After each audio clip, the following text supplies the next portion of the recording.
സംസ്ഥാന വ്യാപകമായി പോലീസിൻ്റെ അതിക്രമങ്ങളെക്കുറിച്ചുള്ള പൊതുജനങ്ങളുടെ പരാതികൾ വ്യാപകമായിട്ട് ഉയർന്നു വരികയാണ്.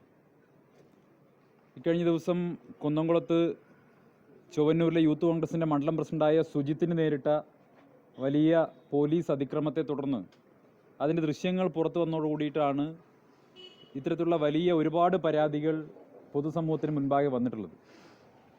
സുജിത്തിൻ്റെ കാര്യത്തിൽ സുജിത്തും അതോടൊപ്പം കോൺഗ്രസിൻ്റെ നേതാവായ വർഗീസ് ചേട്ടനും എടുത്തിട്ടുള്ള വളരെ സ്തുത്യർഹമായിട്ടുള്ള ധീരോദാത്തമായിട്ടുള്ളൊരു നിലപാടാണ് ആ കേസ് അട്ടിമറിക്കപ്പെടാതെ പോകാനും ഇന്ന് പൊതുസമൂഹം ചർച്ച ചെയ്യുന്ന രീതിയിൽ ആ കേസ് വളർന്നു വരാനും ഇടയായത്.